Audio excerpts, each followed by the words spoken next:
Ini hanya Allah turunkan untuk umat Nabi Muhammad SAW. Catat ini ya. Dan saya belum pernah bagi dimanapun yang ini, yang versi lengkapnya. Kalau bisa dilakukan, bukan hanya dosa digugurkan. Tapi setiap hurufnya mempercepat terkabulnya doa kita di hadapan Allah Subhanahu wa taala. Ya. Ada 2 surah di dalam Al-Qur'an yang bila 2 surah ini dibacakan, itu setiap hurufnya dihitung bisa berpotensi menggugurkan dosa sekaligus mengabulkan doa-doa yang dimintakan. Sepanjang doa itu baik untuk urusan dunia akhirat kita. Kalau salah satu kurang baik diperbaiki oleh Allah. Misal dunia baik tapi akhirat tidak, maka diperbaiki oleh Allah kepada yang lebih baik. Surat pertama Al-Fatihah, surah kedua Al-Baqarah. Ya. Sebelum doa baca tuh Al-Fatihah sama Al-Baqarah. Tapi Al-Baqarahnya tidak dari ayat yang pertama. Kepanjangan. Cukupkan di ayat 285 sampai ayat 286, 2 ayat terakhir. Hadisnya sahih. Kalau mau dikuatkan biasanya banyak ulama memasukkan ayat 284. Ada yang sudah masuk ke dalam Ka'bah di sini? Ini informasi saja. Dan 3 ayat ini, Al-Baqarah 284, 285, 286, itu ayat yang dituliskan di dinding Ka'bah.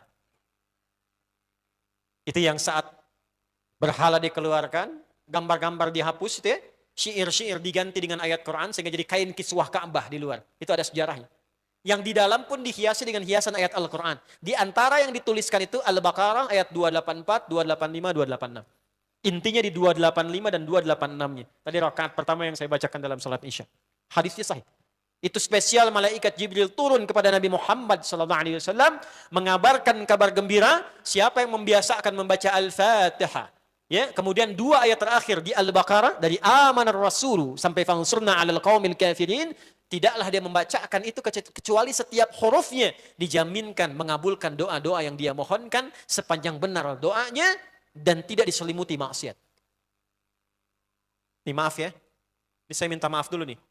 Kalaupun Anda benar doanya khusyuk sampai nangis, tapi ada selimut maksiat dalam permohonan doa itu pengabulannya mental lagi. Hadisnya sahih.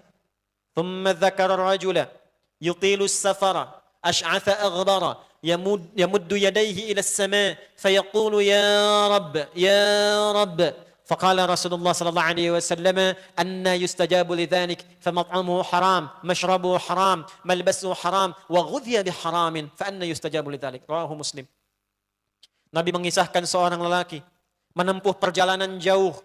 Awas, menempuh perjalanan panjang untuk ketaatan, itu mempercepat doa dikabulkan 2 kali lipat dibanding orang biasa. Makanya kalau ada orang mau ke Mekah umrah, mau haji, titip doa. Ada yang mau beasiswa ke Madinah, ke Mekah, ke Al-Azhar, ke Mesir, titip doa. Saya biasanya kalau mau berangkat umrah, Ustaz titip doa, ayo tulis banyak tuh. Enggak saya baca. Saya simpen aja, ntar dekat Ka'bah, ya Allah engkau maha mengetahui. Ya. Mohon kabulkan semua doa-doa ya dari teman-teman jamaah yang dititipkan dalam kertas yang telah mereka tuliskan itu. Simple Pak, daripada capek kita bacakan satu-satu. Dan alhamdulillah biasanya ya insya Allah terkabul. Insya Allah. Itu perjalanan jauh. Nah orang ini menempuh perjalanan untuk sekedar berdoa. Safar. Ya, safar yang baik. Kemudian yang kedua, yamuddu yadaihi ilas sama', dia mengangkat tangannya ke langit. Ini saya tidak bermaksud mengajarkan ya, cuma menunjukkan prakteknya begini nih.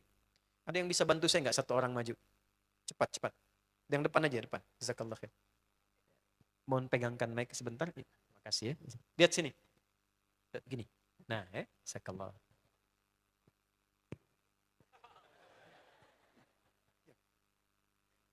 Nah, gini ya. Ini tangan. Lihat, telapak 2 ya. Berdoa itu sesuai porsinya. Dan ikuti caranya Nabi. Kalau doanya formal dalam sholat dan diikat dengan gerakan, jangan kreatif. Ikuti seperti Nabi yang contohkan. Misal dalam sholat, shollu kama ra'aitumuni sholli. Sholatlah seperti kalian melihat aku sholat. Nanti ada 3 posisi atau sampai 4 posisi dalam sholat yang mempercepat terkabulnya doa. Posisi puncaknya sujud. Hadisnya sahih, Inna ma aqrabal 'abdi min rabbih wa huwa sajidun fa aktsirud du'a. Keadaan terdekat antara hamba dengan Rabbnya adalah saat sujud, maka perbanyak doa saat sujud.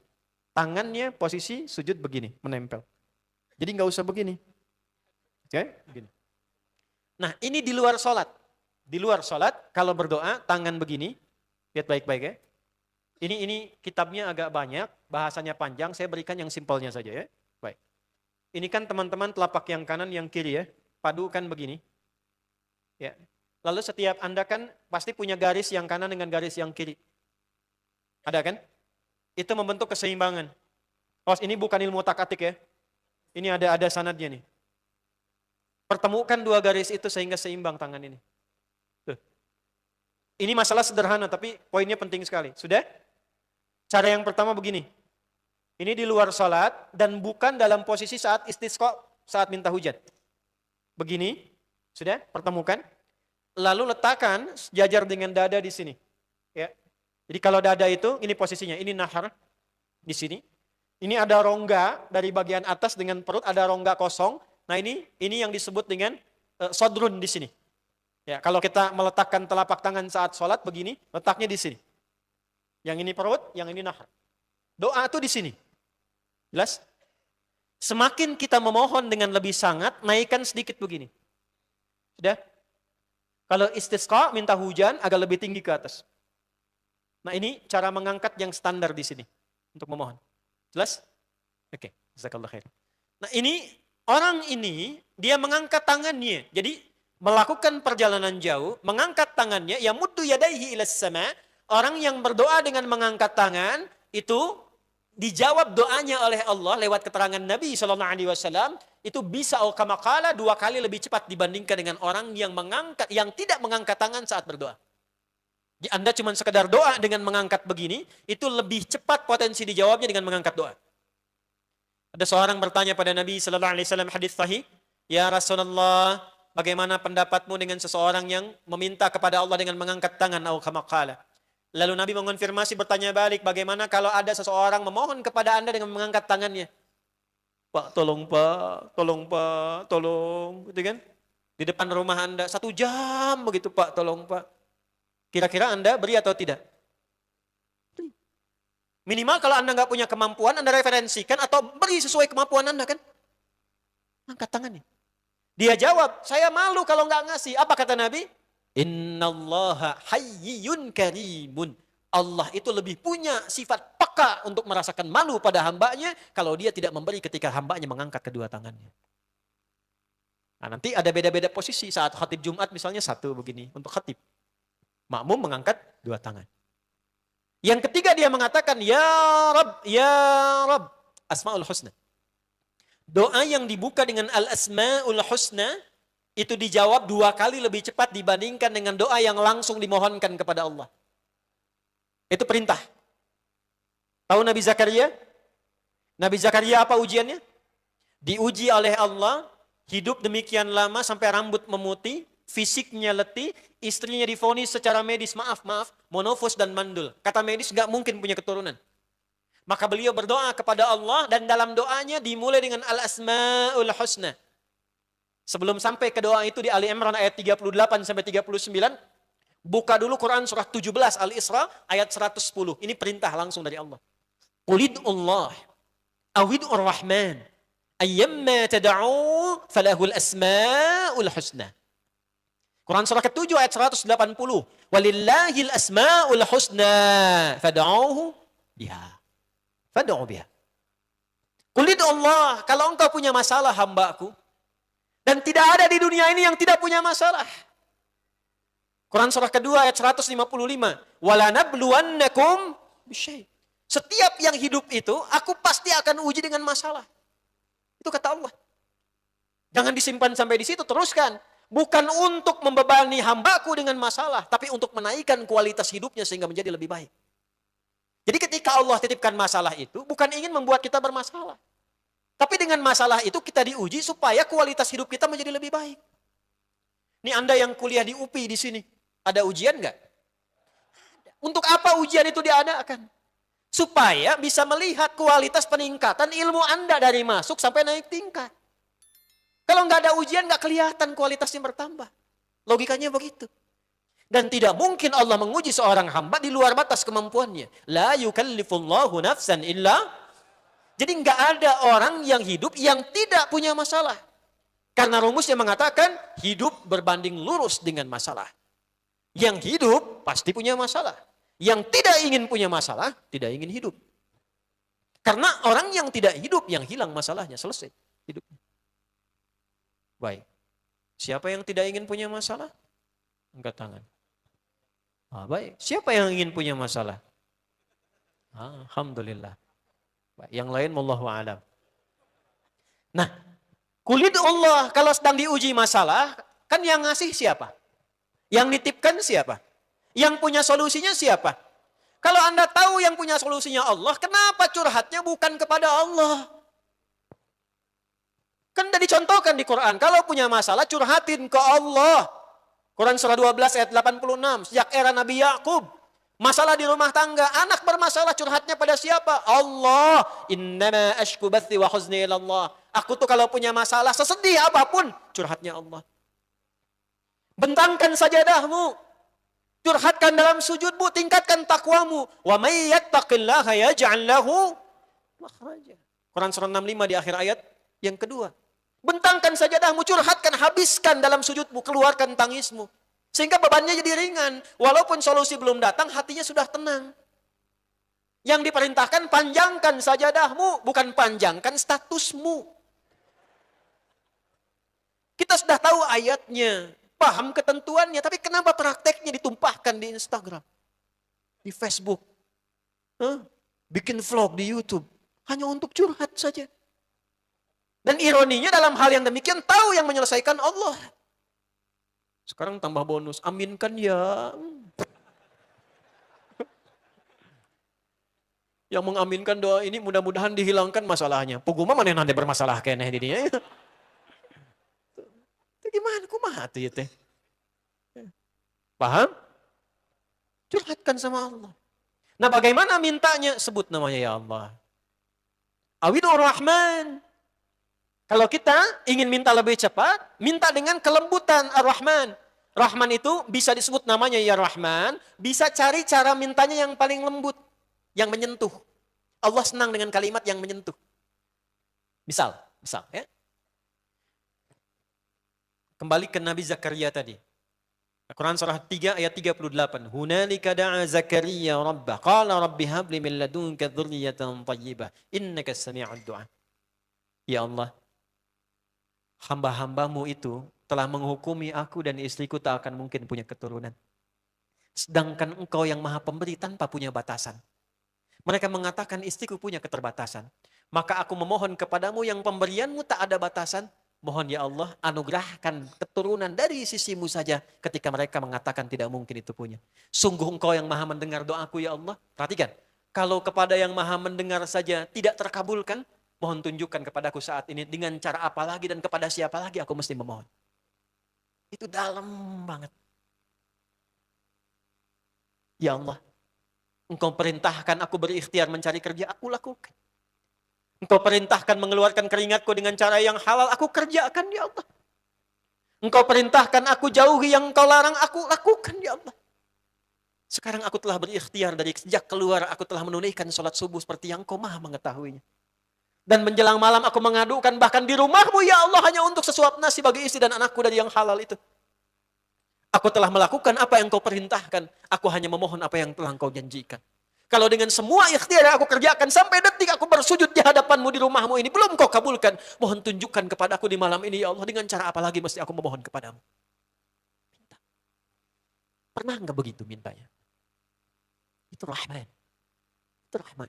Dan itu ke hati tenang. Jadi kita itu minimal kalau belum dapat pun hatinya tenang. Dan Allah tenangkan hati keluarga. Itu yang disebut barakah namanya. Makanya ikhwan, banyak teman-teman kita dulu orang-orang saleh sejak zaman sahabat. Itu kalau pulang kerja rata-rata mampir ke masjid. Dan selalu terjadi keajaiban ketika pulang. Masjid itu tempat paling menetralkan ketenangan dalam kehidupan. Anda nggak percaya silakan, saya aja mau ke sini macetnya luar biasa. Tapi begitu masuk masjid belum sholat udah tenang. Tenang. Masjid itu tempat paling menenangkan. Coba lihat saat puasa tuh, paling favorit masjid. Masuk, ya, tahiyatul masjid, duduk dekat AC, lep, tenang aja. Ya. Ada yang di seorang kakek soleh tuh, ya, itu saya juga kadang sulit memahaminya Pak Rektor itu. Tinggal di daerah, ngurus musola, tiba-tiba datang orang Qatar ke situ. Ini kisahnya, saya bertemu orangnya, dan saya tidak pernah memfasilitasi orang Qatar. Kok datang ke Pasar Rebo, bagian daerah itu. Dan gak ada yang mereferensikan, mengatakan, saya pengen rehab musola ini, tapi Bapak yang merawat. Kurang lebih begitulah. Gimana cara Allah memuliakan orang ini? Intinya direnovasi, kemudian beliau tetap rawat, jaga dengan baik amanahnya. Dipel, karpetnya kemudian dirapikan, ngimamin. Dan perhatikan cara pulangnya, tepat hari Kamis ini. Allah muliakan di tempat yang mulia, dalam keadaan mulia dengan cara yang sangat mulia. Sedang puasa, hari Kamis, ba'da asar, nunggu maghrib, tidur-tiduran. Saking tenangnya tiduran itu cuma merem-melek, iya ayat Tuhan nafsul mutmain. Tidurnya di rumah yang dia jaga, rumah Allah yang dia jaga, dia makmurkan di tempat yang baik saat puasa dengan cara yang terbaik. Cuman merem-melek meninggal. Hati-hati belakang tuh, merem-melek tuh, gak kelihatan dari situ. Mampir masjid. Sehingga kalau antum macet, jangan langsung ke rumah. Kalau mampir ke masjid, nanti oleh Allah diganti keadaan hatinya. Jadi yang dibawa ke rumah itu bukan aura kantor yang banyak pekerjaan. Bukan aura di jalan yang banyak pertentangan. Anda itu direktur di rumah sebagai ayah. Di kantor direktur sebagai pimpinan. Jadi kalau pulang ke rumah jadi ayah, bukan jadi pimpinan. Perusahaan selesai. Saat keluar meninggalkan perusahaan, selesai. Pak Rektor menjadi rektor di kampus. Keluar gerbang kampus, selesai. Ya, semua pimpinan selesai. Tapi kan nyampe rumah itu ayah yang ditunggu. Saya itu kiai, ustadz, ini saat ngajar sekarang. Nyampe rumah, gak ada yang kenal saya kecuali seorang ayah. Ini sampai sekarang anak saya belum pernah ya seumur-umur saya pulang dipanggil. Ustadz, kiai pulang. Gak ada. Gak ada. Buya. Dan Masya Allah. Teman-teman yang ngantar tadi tuh, sampai yang di sini nemani Bandung, tahu. Itu Pak, anak saya itu yang kecil, sampai dia bikin gambar. Ketika disampaikan ibunya, kami membiasakan kalau saya pergi, ibunya cerita tentang pekerjaan saya. Buya mengajar supaya Allah senang. Kalau Allah senang, nanti kakak, adik, semua, itu disukai Allah, nanti apa yang diminta Allah berikan. Kasihnya lewat bunda. Tapi karena Buya, mengerjakan apa yang Allah minta. Jadi kalau saya pulang, saya cerita tentang ibunya. Itu dituliskan oleh anak saya, tulisan gambar orang mau ngajar, terus berpisah dengan seorang anak, dia tuliskan di atasnya, I love you Buya, engkau adalah ayah terbaik yang Allah kirimkan untukku. Itu sampai saya simpan sekarang Pak, dalam tas kemanapun saya pergi. Karena anak saya menginginkan ayahnya. Bukan status yang melekat kepadanya. Ibunya ceritakan kapan Buya pulang, jam sekian. Itu anak 2 tahun dengan 4 tahun kakaknya, nomor 4 dan 3, kompak nungguin sampai tengah malam, jam 10, jam 11. Saya cepat kejar pulang, makanya kalau sudah pengajian jangan banyak nanya. Anak saya nungguin. Itu ditunggu. Kadang kirim voice note, kirim video. Buya udah sampai mana? Begitu nyampe rumah, Buya! Main kuda yuk, jadi kuda kita. Jadi kuda. Antum pulang tidur, saya masih jadi kuda. Jangan banyak nanya. Ingin ayahnya. Lalu siapa antum? Ya silahkan antum hebat di kantor jadi direktur manajer, silahkan. Nyampe rumah ayah. Istri butuh suaminya. Anak butuh ayahnya. Nah yang memberikan ketenangan itu masjid. Datang. Sehingga saat pulang rasanya enak. Minta sama Allah dengan bahasa Rahman. Kalau tahu ayyamma tad'u falahul asmaul husna. Kalau tahu Allah sudah membentangkan sekian nama sesuai kebutuhan kita. Asmaul husna itu bukan sekedar nama-nama indah, kurang lengkap. Nama-nama terindah yang Allah berikan berisi jawaban dari semua masalah kita. Silahkan urut. Yang masalahnya di rizki, ya Razak. Anak kampus yang masalahnya di ilmu, ya Alim. Berapa kali Anda minta sebelum Anda belajar, ya Alim. Allahumma alimni ya Alim. Rabbi zidni ilman ya Alim. Pernah minta enggak? Saya sejak belajar. Itu dari kecil SD diajarkan ibunda sampai puncaknya di pesantren tuh kalau mau ujian, saya ke masjid nih teman-teman mahasiswa. Saya ke masjid. Nggak pernah, seingat saya nggak pernah saya belajar di kelas. Belajar di masjid. Paling favorit. Teman-teman datang, kadang keras-kerasan. Ya. Lalu kita tiduran di sampingnya tuh dengar. Karena paling enak pakai telinga tuh. Ya. Udah dia selesai, alhamdulillah kita selesai hafalan juga. Itu ketiduran. Kalau tidur itu selalu kita mimpinya enak. Ngerjain soal. Besoknya ketika ujian, soalnya sama persis dengan yang kita lihat tadi malam itu. Hampir setiap ujian. Ya. Saya katakan sekarang karena sudah lulus dari pesantren gitu kan. Gitu. Tapi itu terjadi. Itu ada rumusnya di Quran surah kedua di akhir ayat 282. Wattaqullah wa yu'allimukumullah. Ya alim. Banyak masalah, ya sabar. Pengen solusi, ya fattah. Nabi Zakaria dibatasi oleh manusia, enggak mungkin, ini terbatas. Istrimu ini begini, begini, begini. Engkau sudah sepuh, fisiknya sudah letih, rambut memutih, enggak mungkin, mustahil. Maka dicari disebut nama Allah yang memberi tanpa batasan. Wahab. Dimintakan habli. Makanya di Quran surah Ali Imran ayat 38 kalimatnya pakai hab. Hunalika da'a Zakaria rabba qala rabbi habli. Runut di Quran, semua kalimat al-asma'ul husna Anda akan temukan sesuai dengan masalahnya. Makanya kalaupun Anda hafal 99, kalau berdoa saran saya enggak harus semua dibaca. Pilih salah satu. As-sabar untuk mengatasi masalah. Ar-Razaq untuk rizki. Al-Alim untuk ilmu. Anda nggak punya masalah, dibaca semua. Ya Allah, ya Rahman, ya Rahim, ya Al-Malik, ya Al-Quddus, ya Sabar, terus dibaca semua. Kasih semua. Balik, pemuda ini, dia membacakan ketiganya. Dan melakukannya, menempuh perjalanan panjang. Masih ingat hadisnya? Mengangkat tangannya begini. Dan mengatakan, Ya Rab, Ya Rab. Kalau sedang bingung mau baca yang mana namanya, sebut Rab. Ini rahasia ketiga nih. Ingat baik-baik nih ya. Rahasia ketiga. Rab itu nama perjanjian kita dengan Allah. Nama perjanjian kita dengan Allah. Kalau kita menjaga nama Rab ini, apapun yang diminta selama hidup Allah kabulkan. Sepanjang kita komitmen dengan perjanjian ini. Perjanjiannya ada di Quran surah ke-7 Al-A'raf ayat 172. Dan menggunakan kata Rab. Wa idh akhadha rabbuka min bani adama min zuhurihim dhurriyyatahum wa ashhadahum ala anfusihim alastu bi rabbikum qalu bala shahidna an taqulu yawmal qiyamati inna kunna an hadha ghafilin. Dan ketahui, pahami, ingat, pelajari. Ketika Rabbmu Muhammad SAW mengambil perjanjian, komitmen dengan setiap, awas, manusia akan terlahir. Sejak dalam kandungannya, saat usia 4 bulan kandungan roh ditiupkan, maka terjadi perjanjian. Alastu bi rabbikum. Apakah engkau siap ketika terlahir menjadikan aku sebagai Rabbmu? Rabb itu artinya apa? Yang dituhankan, yang merawat, yang memberikan kebutuhan, yang menyayangi, yang menyembuhkan saat sakit, memaafkan saat salah, mengampuni saat dosa kalau dia tobat. Maka kita katakan, bala, tentu ya Allah, tanpa fikir. Syahidna, kami bersyahadat. Komitmennya syahadat.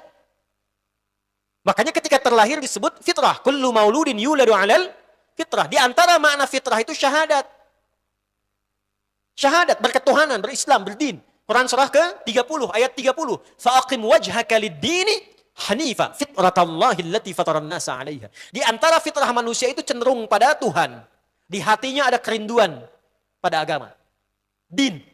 Apa din yang dimaksud? Ali Imran ayat 19. Inna dina indallahil Islam. Apa yang dimaksud dengan Islam? Hadis Muslim, nomor hadis yang ke-8. Antashhada an la ilaha illallah wa anna Muhammadan Rasulullah. Balik syahadat. Jadi kalau kita komitmen dengan syahadat, makanya tiap hari kita komitmen dari subuh sampai isya. Syahadat asyhadu an la ilaha wa asyhadu anna Muhammadan dalam sholat. Kalau itu komitmen kita minta pakai Rabb, dijawab. Karena itulah banyak doa di Quran dibuka dengan kalimat Rabb. Rabbana zalamna Rabbana atina fid dunya Rabbana la tu'akhidna in nasina. Sekarang balik, orang ini melakukan ketiganya, menggunakan Rabb, mengangkat tangan, dan dia menempuh perjalanan panjang hanya untuk doa saja. Apa komen Nabi? Kalau Nabi sudah komen, Anda tinggal like and subscribe. Nggak usah dikomen lagi. Kata Nabi, anna yustajabu lidzalik. Memang sih ini sudah banyak perangkatnya. tapi sayang sulit dijawab. Bagaimana doamu bisa dikabul, kata Nabi? Kenapa? Kenapa? Mat'amu haram, makanannya haram. Mashrabu haram, minumannya haram. Malbasu haram, pakaiannya haram. Ada orang sholat berdoa pakai pakaian baru hasil korupsi. Hah? Makanan hasil nyuri, dibagi. Hah? Hasil tipu-tipu kemudian dibelikan makanan, dibelikan minuman. Allahu Akbar. Suami dapat sogokan bawa pulang ke rumah, istri suruh masak dimakan sama satu keluarga. Lalu dengan itu berdoa kepada Allah dengan menggunakan yang haram. An yustajab li dzalik. Nih gelas nih. Gelas nih. Gelas. Kosong. Anda mau isi dengan spidol masuk. Parfum masuk. Nanti saya terangin parfum apa nih sampai saya minta simpan di atas meja. Nanti saya terangkan. Kasih tisu masuk. Tapi lihat, tutup nih. Kalau sudah ditutup begini, spidol masukkan, mental. Masukkan lagi, mental. Semua benda mental. Bukan Allah nggak jawab, dikabulkan cuman mental. Inilah maksiat nih. Maksiat. Apa yang sering menghambat doa itu? Sehingga jawaban yang Allah berikan mental lagi. Nih yang salah ini. Yang belum ditobati. Karena itu, kalau ingin doa cepat dijawab, menggugurkan ini sehingga muncul solehnya saja. Dan di Quran itu jelas, rumusnya jelas. Kalau sudah soleh, doa itu, Allahu Akbar. Kalau solehnya makin tinggi nih ya, belum kita minta sudah dijawab. Ada yang Allah sudah siapkan sebelum dia minta. Dan dalam bab masalah, sebelum dia mengalami, diringankan. Sehingga seakan-akan gak punya masalah. Padahal gak ada orang hidup gak ada masalah. Tapi karena tingkat ibadah dan kedekatan dia dengan Allah tinggi, jadi semua persoalan hidupnya sebelum dijalani masalahnya diringankan. Ada yang sebelum minta dijawab. Ada yang sebelum minta berikhtiar, ikhtiar tapi ringan. Ada. Tergantung bagaimana kita mendekati Allah. Tutup dengan taubat, dekati Allah. Begitu kita dekati dengan baik, dijawab. Itu rumus Quran surah kedua ayat 152. Fadhkuruni, Anda ingat saya, salah taubat, ingat Allah. Saya ingat kamu. Bagaimana cara Allah mengingat kita? Sesuai dengan cepatnya respon kita mengingat Allah. Quran surah kedua ayat 186. Wa idza sa'alaka ibadi fa inni ujibu da'watad da'i idza da'ani falyastajibu li. Respon. Hak dan kewajiban masih seimbang. Manggil Allah pengen cepat dijawab, dipanggil Allah dilambat-lambat. Allahu Akbar, Allahu Akbar. Iya tahu. Baru adzan, belum qomat. Ya Allah, aku sekarang memohon kepadamu. Iya tahu.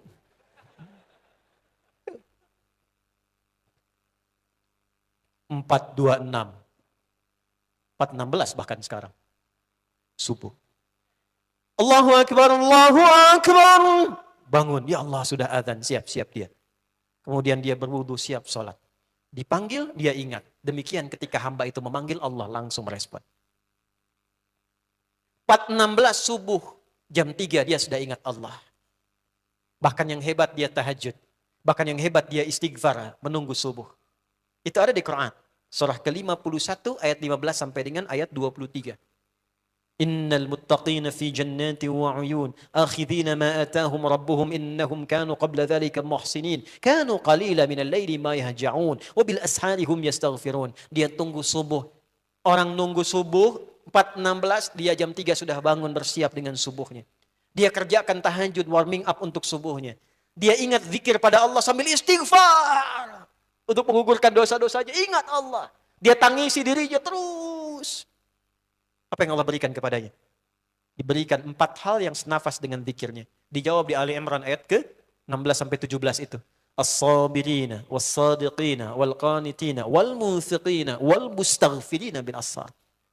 Orang yang rajin istighfar menjelang subuh, catat rumusnya tuh. Rajin istighfar menjelang subuh, habis tahajud. Ba'da tahajud. Ya, ini untuk rumus menggugurkan dosa, kalimat umumnya.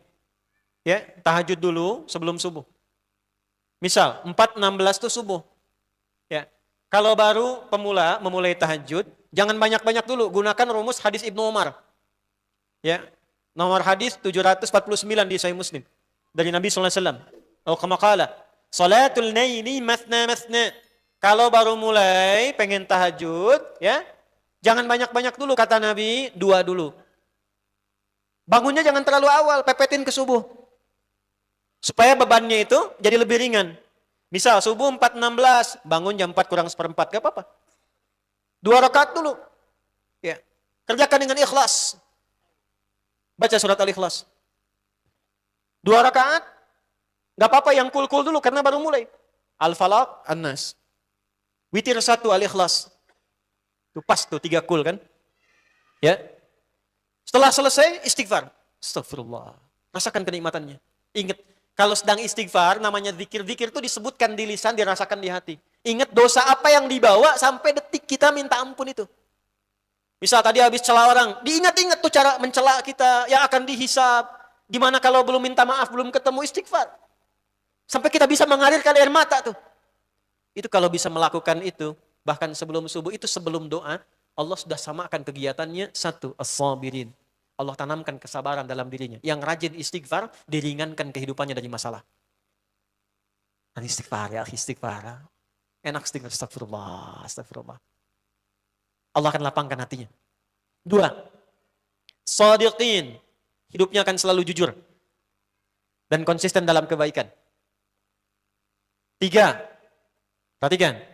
Qanitin. Ibadahnya selalu khusyuk. Kalau rajin istighfar, sholatnya khusyuk, baca Qurannya khusyuk. Kalau puasa khusyuk. 4, munfiqin. Dilapangkan hartanya sehingga dia bisa rajin infak. Ayo, yang pengen lapang pekerjaan, ya. Pengen lapang, pengen bisa beribadah dengan harta, istighfar dulu, istighfar. Istighfar. Itu dijawab di Quran surat Nuh ayat 10. Faqultu astaghfiru rabbakum innahu kana ghaffar. Aku katakan pada umatku istighfar, minta ampun sama Allah. Ketika Allah ampuni, ayat selanjutnya, yursilis samaa'a 'alaikum midrara wa yumditkum bi amwal wa banin. Kalau Allah sudah gugurkan dosanya, dekat dengan Allah, dibuka aksesnya. Yang kering disuburkan, yang kurang dikayakan, keluarga diberkahi. Istighfar. Jelas? Baik. Nah, itu lakukan kalau bisa menjelang subuh. Ya, mulai sekarang pasang alarm 3 kali ya. Kalau mau bangun 4 kurang seperempat, pasang jam 3, setengah 4 dengan jam 4 kurang seperempat. Alarm pertama untuk mematikan alarm kedua. Alarm kedua siap-siap. Besok kan begitu, kan? Bismillahirrahmanirrahim. Bismillah. Amud. Nah, mati beneran dia tuh. Ya, bangun jam 3, begitu sadar jam 6 kan? Ya. Lihat fokus. Jelas? Nah, tahan. Saya belum sampai ke intinya tadi. Ini untuk membersihkan hati dulu sehingga ini kebuka nih. Nanti kalau sudah dilapangkan, dijawab, diampuni dosa, ini cirinya. Orang yang dosanya terampuni, kesalahannya Allah sudah hapuskan, cirinya itu, nih, kalau ini dibuka lapang kan, ada ketenangan dalam hati. Lebih lapang dari sebelumnya. Lebih enak. Dibawa ke ibadah enak, lebih tenang. Nah itu cirinya Allah sudah ampuni dosa-dosanya. Cuman setan itu tidak mau kerja kerasnya hilang. Makanya ada puluhan tahun saya goda, tiba-tiba diampuni katanya kan. Maka dia tanamkan kegelisahan, diingetin lagi, kamu tuh sebenarnya belum tentu diterima. Oh, kamu tuh masih berdosa. Kamu tuh masih begini. Masa cuma istighfar sekali langsung gugur dosanya. Nah itu nggak usah diikutin. Terus, iseng kamu Tan. Keluarin aja suaranya. Saya kalau lagi kesal sama iblis itu saya bilang, kamu nggak usah godain saya lah. Saya tinggal minum teh, bikin mie. Itu disuarakan tuh bisa. Ya. Dulu saya waktu kecil tuh masuk pesantren, itu kan masih dulu ada radio Ardan tuh ya. Tiba-tiba gitu kan, yang gitu tuh. Itu masih 90-an tuh. Masuk pesantren masih kecil saya, 12 tahun masuk pesantren di Garut, Doa Arkom. Dan belajar silat tuh. Ya, Cimande, latihan. Itu baru bisa silat pakai seragam. Dapat motivasi bangun tahajud jam 2 bangun. Jam 10 kedengaran radio Ardan. Sebelumnya tiba-tiba di pohon itu, ya. Malam bangun. Nah, rumus ini dipakai, keluarkan. Itu begitu keluar, godaan muncul setan, saya langsung keluarkan. Keluar kamu kalau berani, jangan menggoda. Enggak keluar, Pak. Betul, dari dulu enggak keluar. Enggak keluar. Gimana kalau keluar? Lari, gampang amat. Susah. Kalau mau kayak Umar ya lawan. Paham? Nah, bersihkan dulu. Jadi kalau sudah tenang, baru minta. Saya akhiri, saat meminta itu, maka mulai dengan yang tadi. Rabbana la tu'akhidna in nasina. Sampai akhir. Kalau sudah baca ayat itu sampai selesai, fangsurna alal qawmil kafirin, baru berdoa. Nah, jadi saya mohon maaf ya. Maksud saya sebelum kita nanti memetakkan kehidupan, mau kemana kamu? Bersihkan dulu. Setelah itu, baru kita bikin visi hidup. Tuliskan dari sekarang. Apa yang mau disiapkan? Nah, bagaimana cara kita membuat visi hidup supaya tertata dan lalu kita iringkan doa, itu materi selanjutnya nanti yang akan kita bahas di pertemuan yang lain insya Allah. Tapi yang paling penting, malam ini kita punya jawaban mau kemana, minimal kita sadar bahwa tidak selamanya kita hidup di dunia, satu saat kita akan kembali kepada Allah. Dan status yang ingin diraih, status apa? Al-marhum. Jelas ya? Paham? Baik.